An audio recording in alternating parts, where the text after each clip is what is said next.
Bien, esta hora vamos a establecer conversación y me da mucho gusto contar con su presencia esta mañana, el doctor Eduardo Ortega Barría, quien es investigador científico y secretario general de Senacid. Doctor Barría, doctor Ortega, buenos días. Buenos días, Ricardo. Un placer. Gracias por la invitación. A ver, se hace oportuno, hoy compartíamos con la audiencia la buena información de que aquella persona que se habría contagiado de la viruela del mono superó de forma favorable la enfermedad. Y aquí vienen ya importante hacer las consideraciones o recomendaciones que debe seguir un paciente en este caso. Si bien hemos entendido, no todos van a requerir hospitalización, habría que tener ese concepto claro, pero sí cuáles son los cuidados especiales de su entorno, de las personas que tiene alrededor y la propia persona para su recuperación. Gracias, Ricardo. En realidad, el comportamiento del brote actual a nivel mundial ha sido clínicamente benigno, diríamos. No tiene las manifestaciones clínicas clásicas, porque en realidad tiene sobre todo las manifestaciones cutáneas no son tan generalizadas como las que se han descrito en el libro de texto, donde tú encuentras lesiones en palmas, plantas, cara, en las extremidades superiores y en las extremidades inferiores. Estas son lesiones duras, bien delimitadas, son diferentes tipos de lesiones. Tienes aquellas que son esas que parecen papulitas, que no son más que digamos, hinchazones pequeñas, como si fuera una pequeña picada de avispa, digamos. Eso evoluciona a lo que se conoce como una vesícula, que es una lesión llena de un líquido claro, y va evolucionando y el líquido cambia a un color blancuzco, pus, con un pequeño punto en el medio que recuerda un pequeño ombligo, y después evoluciona a costra. De hecho, la persona puede tener todas las lesiones en diferentes estadios al mismo tiempo, y cuando llega a costra y las costras se caen, la persona ya no tiene costra, en ese momento la persona ya no es infecciosa. Sin embargo, lamentablemente, siendo lesiones profundas, esto deja cicatrices.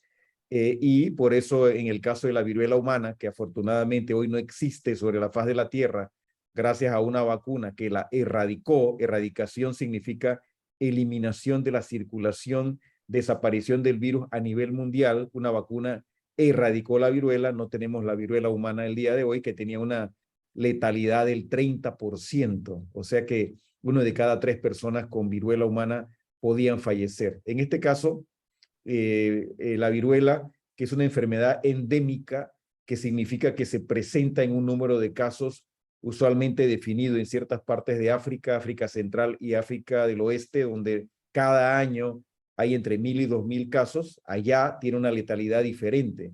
La forma del oeste de África tiene una letalidad de uno de cada 100, y la forma que se presenta en el centro de África aproximadamente de 10 de cada 100. En este caso la letalidad es mucho más baja, pero la persona deja de ser infecciosa cuando todas las costras se le han caído del cuerpo, y en ese momento ya la persona sale del aislamiento. Tú tienes razón, no hay necesidad de hospitalizar estos casos.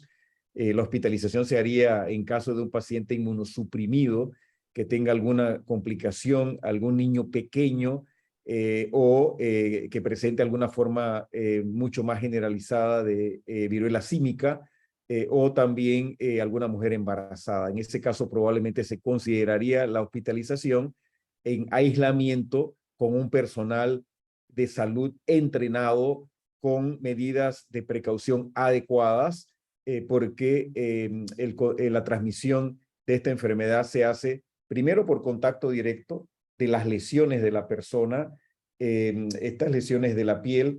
Por otro lado, también con secreciones respiratorias, pero son secreciones respiratorias no igual al COVID-19, es diferente al COVID-19, donde las partículas virales minúsculas en forma de aerosoles pueden quedar suspendidas en el aire por mucho tiempo. En este caso son partículas de saliva muy grandes que se desecan en el contacto con el aire y caen. Se requiere un contacto durante varias horas muy estrecho de tipo respiratorio.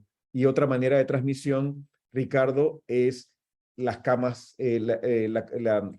ropa de cama, porque estas costras y estas lesiones, pústulas o vesículas se pueden romper, el virus está ahí, la ropa de la persona o la ropa de cama puede estar infectada. Eso también puede causar, esa es una infección indirecta, por eso el personal tiene que estar entrenado, las personas que se encargan de la limpieza de los cuartos de hospital o las personas que conviven con estas personas tienen que tener cuidado de no infectarse indirectamente a través de ropa de cama o ropa de las personas. Importante, ahora que estamos hablando de la forma de contagio, doctor Ortega, es el poder establecer también esta aclaración, aunque ya hemos preguntado en reiteradas ocasiones al respecto y se han dado sendas explicaciones. Sin embargo, todavía continúa esta duda porque se habría hablado en un principio de una población vulnerable en función de los hombres que tienen relaciones sexuales con otros hombres. Y obviamente esto de alguna manera condiciona el que la persona diga, bueno, yo no, si no tengo estas prácticas, a lo mejor a mí no me pasa, relaje un poco el tema de la prevención, o las personas que la practican, pues digan, yo soy más propenso, ¿cómo puede ocurrir de esta manera? ¿O por qué de pronto somos más propensos a? Es la pregunta que mucha gente se hace. Ricardo, vamos a ver casos en todas las poblaciones, ¿no? De hecho, la viruela humana se presentaba en todos los grupos poblacionales. La viruela símica endémica en África se presenta particularmente en la edad pediátrica y también se presenta en todos los grupos de población. Lo que sucede en este caso, en el brote actual que se está presentando, sobre todo en hombres jóvenes y en hombres que tienen relaciones con otros hombres, es porque en ese nicho en particular se origina el brote. No es que se va a mantener ahí y no es que va a afectar solamente a esta población. Lógicamente, hay hombres que tienen sexo con hombres que también tienen sexo con mujeres y nosotros y tienen contacto con miembros de su familia que son adolescentes o niños y que podemos observar casos. Es importante no discriminar a esta población. Y es importante no discriminar a esta población porque esta enfermedad en particular puede ser controlada con medidas de salud pública tradicionales, con una buena trazabilidad, con el aislamiento de casos, porque las personas mientras tengan las lesiones deberían aislarse en su casa, en su cuarto, con las medidas adecuadas de higiene personal para poder interrumpir la transmisión, pero también es importante que aquellos que han estado en contacto estrecho o que han tenido relaciones con una persona que posiblemente ha estado infectada, que viajaron a alguno de estos países donde hay un gran número de casos, los países más afectados en Europa son el Reino Unido, España, Alemania, Francia, Portugal, y has viajado allá, Estados Unidos y Norteamérica. En América Latina hay 18 países el día de hoy que tienen casos de viruela símica. Los más grandes tienen más casos, Estados Unidos, Brasil, Canadá y Perú, por ejemplo, en las Américas son donde hay un mayor número de casos. Es en esta población en donde el brote se origina y de hecho no es necesario que tengas una relación sexual, un contacto cercano, íntimo, con lesiones de una persona en una fiesta, por ejemplo, donde las lesiones no estén cubiertas, puede ser un mecanismo de transmisión si tú rozas o te pones en contacto estrecho con alguna persona que tenga estas lesiones. En este grupo poblacional, es importante que este grupo poblacional busque ayuda. En Panamá tenemos la capacidad de hacer el diagnóstico, afortunadamente, en el Instituto Conmemorativo Gorgas, y deben de buscar ayuda en lugar de que lo discriminemos y estas personas no salgan a buscar el diagnóstico.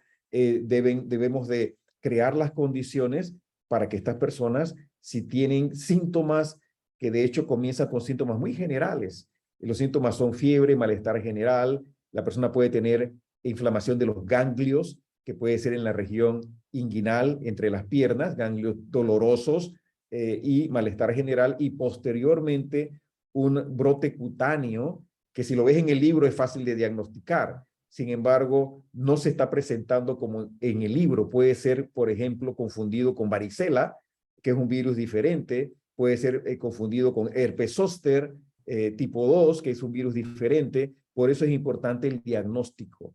Verlo clínicamente, el médico que está entrenado para hacer el diagnóstico, tomar una prueba para enviarla al laboratorio, darle recomendaciones a estas personas estas lesiones cubiertas, si la persona tiene ropa y está cubierto, es muy difícil que se transmita por un contacto cercano. Pero es posible que tengamos casos en personas, en hombres y en mujeres y en niños y de todas las edades. Ahora está en ese grupo poblacional, pero tenemos que contener la transmisión. En Panamá tenemos un caso, Ricardo, vamos a tener más. Yo no dudo que vamos a tener más. Este es un país de tránsito aéreo, es un país de tránsito terrestre, marítimo, es un país de intercambio comercial, es un país de reuniones internacionales, de turismo. Entonces, lo importante es, como se hizo en este caso. En este caso, a las 72 horas se tenía el diagnóstico, ya la persona fue a buscar ayuda, afortunadamente, y se supo cómo se había transmitido y se pudo contener y no tuvimos casos secundarios. Era precisamente esa mi próxima consulta. Superado este caso, no existe todavía o se haya confirmado un nuevo caso en el país y el trabajo en ese caso, sería de epidemiología, de vigilancia que se puede hacer al ser definitivamente un país de tránsito. El Ministerio de Salud ya ha diseñado, descrito y ha comunicado toda la información necesaria para que el personal de salud esté atento y entrenado. Ha designado médicos, especialistas, enfermeras, auxiliares que han sido entrenados, ha designado instituciones específicas donde estos casos se van a manejar y tiene ya diseñada cómo se haría la trazabilidad, la búsqueda de los casos, el aislamiento de los casos, porque en este caso se aíslan a las personas que tienen síntomas y lesiones, y la cuarentena. Esta es una enfermedad que tiene un periodo de incubación. El periodo de incubación es aquel periodo de tiempo entre el contacto con la persona infectada y el inicio de los síntomas, que puede ser prolongado. Promedio, aproximadamente 9 a 10 días las personas comienzan a presentar síntomas, pero se puede extender hasta 21 días. Así que la cuarentena, en este caso, de una persona que tiene un contacto íntimo, estrecho, con un caso positivo o con un caso sospechoso, es una cuarentena prolongada, es una cuarentena de aproximadamente 21 días. Pero el Ministerio de Salud tiene todas las condiciones. Sabemos que el Ministerio de Salud ya está gestionando la adquisición de vacunas. Hay 2 vacunas que funcionan. Hay una vacuna que requiere una dosis, hay una vacuna que requiere 2 dosis. Hay un número importante de la población que ya fue vacunada hace muchísimos años. Entiendo que las campañas de vacunación para erradicación de la viruela en nuestro país se detuvieron aproximadamente en 1970. Así que todos aquellos que nacieron antes del 1970, muy probablemente ya están vacunados y deben de tener una cicatriz en el brazo. Una cicatriz es de la vacuna de tuberculosis, la otra cicatriz es de la vacunación de la viruela. Esas personas están parcialmente protegidas, pero la vacunación fue hace tantos años que es posible que se requiera en un porcentaje de la población, y esto es importante. Aquí no se va a vacunar a la población del país, no se requiere vacunación universal, no hay que vacunar a todos los panameños. Esta es una enfermedad que, al tener un periodo de incubación tan largo, los contactos positivos se pueden vacunar en los primeros 4 días y la vacuna interrumpe la enfermedad, pero se puede todavía vacunar las primeras 2 semanas y la vacuna puede modificar la evolución de la enfermedad.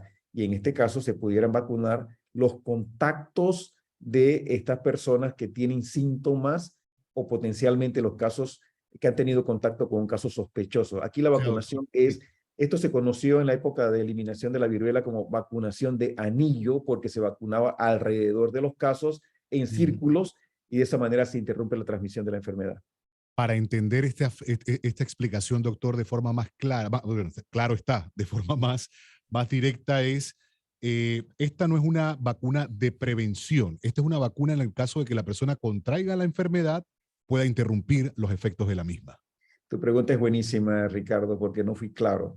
Y es importante, la vacuna tiene 2 procesos. Tú puedes vacunar antes del contacto para prevenir la enfermedad. Y en este caso, ¿quién se vacunaría? Los médicos, las enfermeras, las auxiliares, los tecnólogos y el personal de salud que estaría alrededor de estos casos.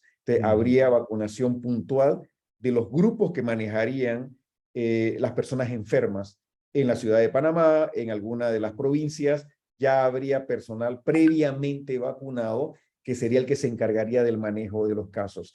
Esto sería una vacunación preexposición antes de que te expongas al caso.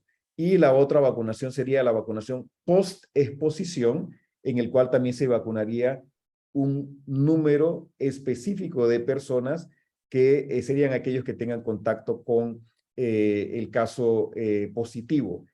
Hay otros lugares, por ejemplo, ya en los Estados Unidos de Norteamérica y algunos países de Europa, se ha recomendado la vacunación de la población de hombres jóvenes que se están exponiendo a los casos, hombres que tienen relaciones sexuales con otros hombres. Es importante que sepamos que aunque hay 2 vacunas autorizadas, una de las cuales está licenciada específicamente para la viruela símica, no hay dosis suficientes a nivel mundial.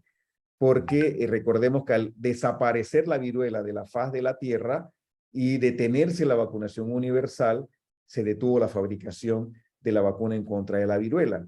Es en los 70 en los Estados Unidos de Norteamérica cuando comienzan a aparecer los primeros casos fuera de África, y entonces se realizan estudios para desarrollar una nueva vacuna. Es una vacuna que es segura, es una vacuna que produce inmunidad, produce protección, pero que solo fue estudiada en primates no humanos, en una especie de monos. Entonces, ahí es donde tenemos datos de que la vacuna funciona. Hay un número limitado de dosis a nivel mundial.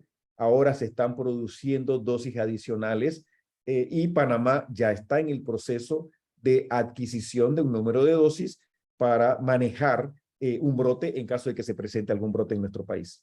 Aunque un caso es Interesante. un brote, verdaderamente desde el punto de vista de definición epidemiológica, un caso es un brote. Interesante. Vamos aprendiendo cada vez más, doctor Ortega, acerca de, y es importante el poder compartir precisamente con la audiencia toda esta información. Quiero agradecerle la oportunidad, como siempre, de hacer esta docencia, estas explicaciones y ponernos al día también en cómo está la situación epidemiológica en el país. Muchísimas Gracias, gracias, doctor. Ricardo. Saludos. Excelente día. 7:04 de la mañana es momento de nuestra primera pausa, pero antes, tus envíos a cualquier parte del mundo con Copa Curry